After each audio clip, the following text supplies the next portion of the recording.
There was a particular sound that belonged to a particular moment in American life, the sound of a pull tab being torn from the top of a can of beer. Not the modern stay tab that folds back and stays attached, the old pull tab, the kind you actually removed entirely, the kind that ended up on the floor of the garage or in the grass at the edge of the backyard or collected in a coffee can on the workbench because somebody in the house had decided they were worth keeping for reasons that were never fully explained. That sound meant the workday was over. It meant the game was on. It meant the neighbor had come over and there was nothing else that needed doing tonight. And the beer in that can, the brand on the label, the brewery that made it, the particular way it tasted cold out of a can on a summer evening was part of all of it, not just refreshment, identity.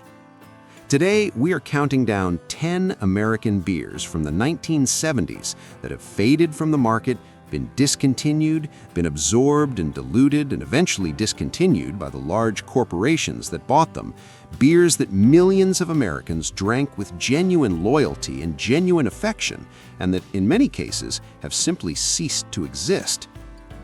Number 10, Ballantine Ale. P. Ballantine & Sons was one of the oldest brewing companies in the United States, founded in Newark, New Jersey in 1840, and the ale it produced, particularly Ballantine India Pale Ale, was among the most distinctive and highly regarded beers brewed in America throughout the 20th century. Ballantine IPA was aged in oak tanks for a minimum of 1 year, sometimes much longer, and the result was a beer of genuine complexity, hoppy and bitter in the way that the original English India Pale Ales had been, with a depth of flavor that the hop-forward beers of the brewing revival 3 decades later would seek to recapture. The brand was enormously popular in the Northeast through the mid-20th century and was associated in the cultural memory of New York and New Jersey with baseball. Ballantine was the longtime sponsor of Yankees radio broadcasts, and the sound of the game and the taste of the ale were inseparable for a generation of listeners. The brand passed through multiple corporate owners in the 1970s and 80s, each of whom changed the recipe in the direction of cost reduction, and the beer that survived into the 1980s bore little resemblance to the one that had made the brand's reputation. Do you remember hearing the Ballantine name on a summer radio broadcast? For a certain generation, that memory carries the entire weight of the era. Number 9, Schaefer Beer. F&M Schaefer Brewing Company operated in New York from 1842 onward and was, for much of the 20th century, the largest brewery in the United States. Schaefer beer was the beer of working New York. Inexpensive, reliable, widely available at every bar and corner store in the 5 boroughs and across the Northeast, and its advertising slogan, which promised it was the one beer to have when you were having more than one, was one of the most recognized in the history of American advertising. The beer itself was a standard American lager, clean and light, exactly suited to the pace of consumption that the slogan described. It was never exotic, it was never the best beer anyone had ever tasted, but it was present and dependable and cheap in a city where those virtues were understood and valued, and the loyalty it commanded from its regular drinkers was the loyalty of a neighborhood institution rather than a beverage preference. Schaefer was acquired, sold, reformulated, and eventually discontinued through the 1970s and 80s, and the brand name now belongs to a company that has revived it as a nostalgia product, bearing no meaningful connection to the original brewery or the original recipe. Number 8, Peel's Beer.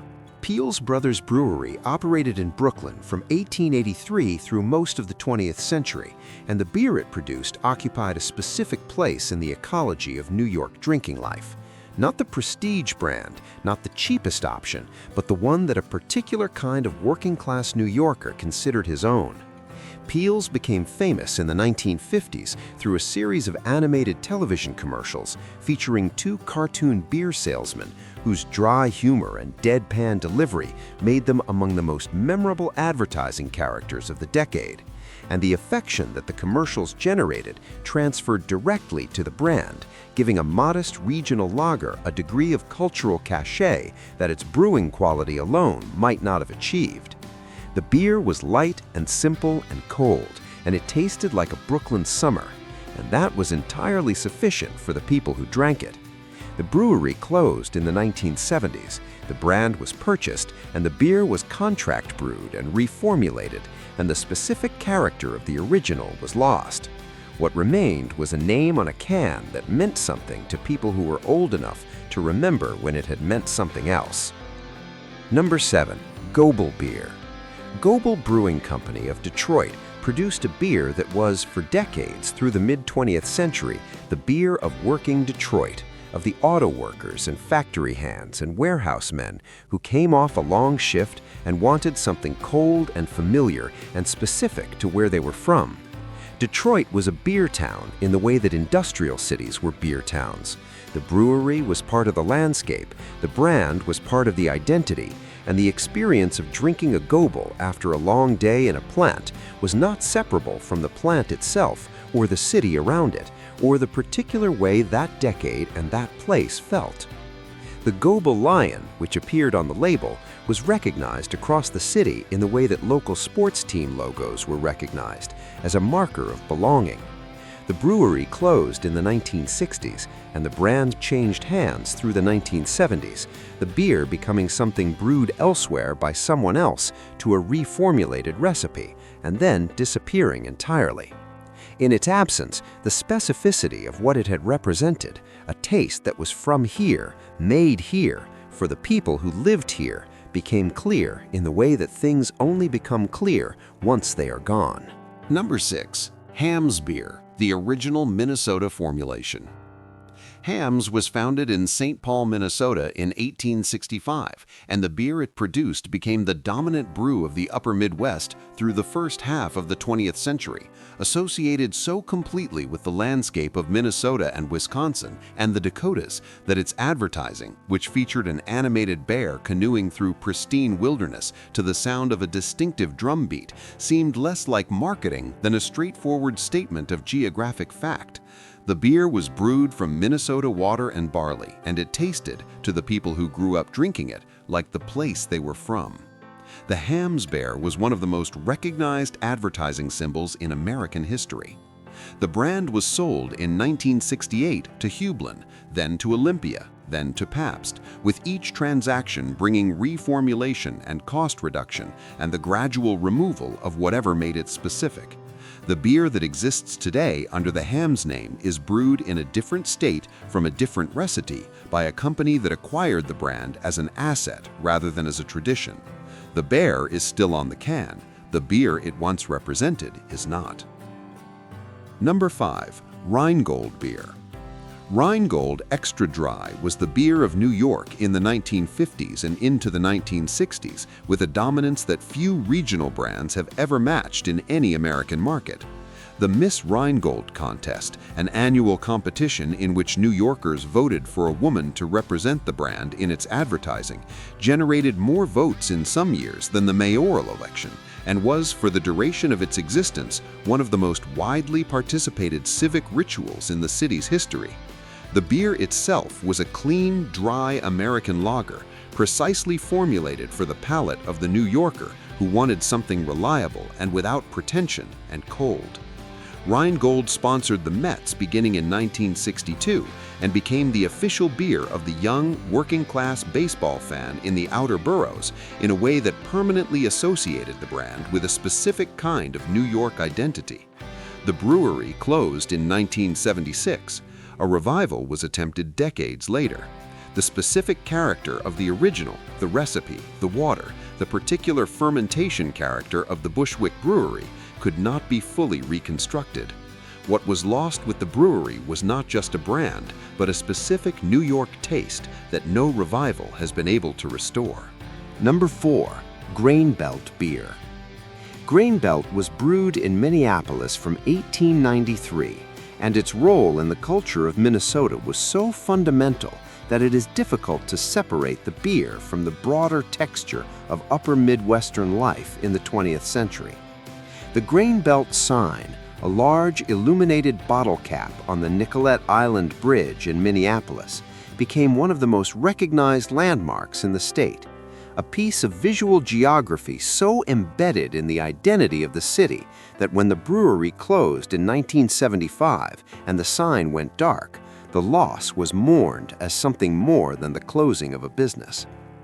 Grainbelt was a straightforward American lager, light and clean, suited to the climate of the upper Midwest, where beer was drunk in quantity during the brief, intense summers and in smaller but steady amounts through the long winters at the bar and at the kitchen table. The brand was acquired by G. Heilemann, and the beer was brewed at other facilities, and the quality and character changed, and the connection to the place that had made it meaningful was severed. A Minnesota company eventually purchased the brand and has attempted to brew it with some fidelity to its origins.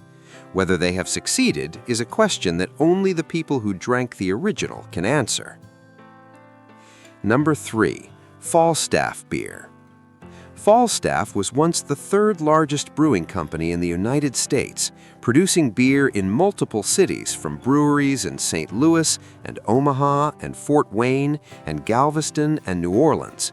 And the beer it produced in each of those cities carried a slight regional character that reflected the water and the local taste of the market it served.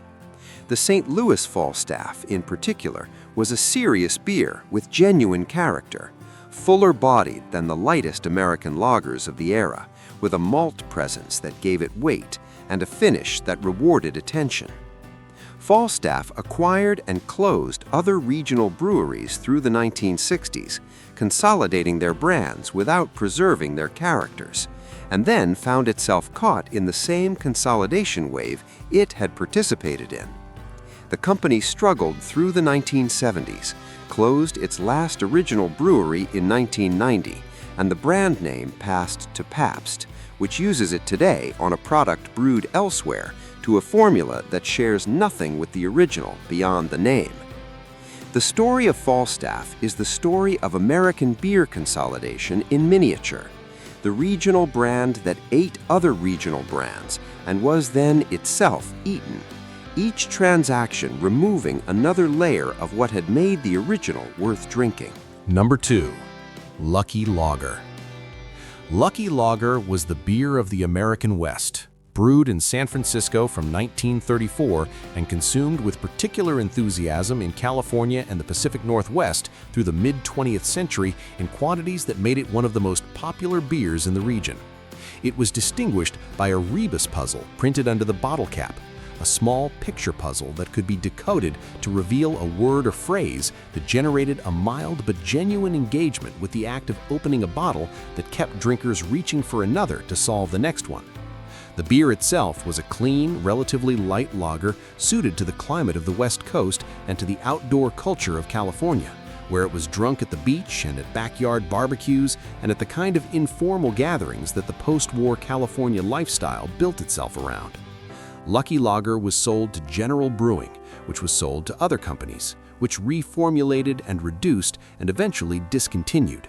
The puzzle caps went with the original. The specific taste of West Coast water and West Coast barley and the recipe that had been calibrated for that particular combination went with it too.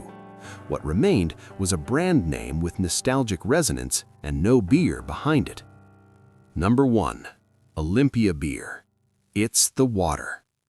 At the top of this list, above every regional brand and every beloved label and every vanished taste of a specific American place, sits Olympia Beer from Tumwater, Washington. And the reason it sits at the top is not simply that it was one of the finest American lagers of the 20th century, though it was. It is that Olympia Beer was built on a premise so specific, so rooted in the actual physical geography of a single place that the beer could not in any meaningful sense be made anywhere else.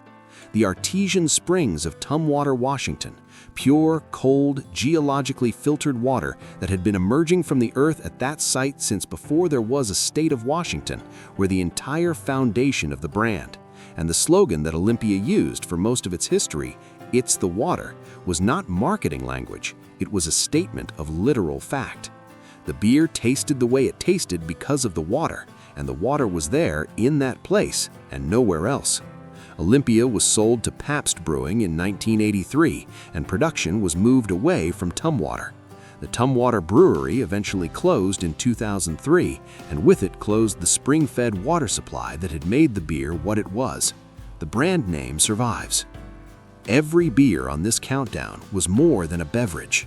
It was a local institution, a community identifier, a product that said, "This is from here." It was made by people who live here, for the people who live here, and the fact that it exists is a form of evidence that a community has the capacity to make something of its own and maintain it across generations.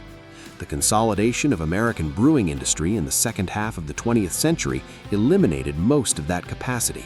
It replaced hundreds of distinct regional tastes with a handful of national brands optimized for maximum distribution and minimum production cost. It made American beer, for a period of approximately 20 years from roughly 1975 to 1995, some of the least distinctive and least interesting beer produced by any beer-drinking culture in the world. The pull tab is gone from the top of the can. The brewery is closed. The water is no longer drawn from that spring. And somewhere, someone who remembers what it tasted like is still wondering why it had to end.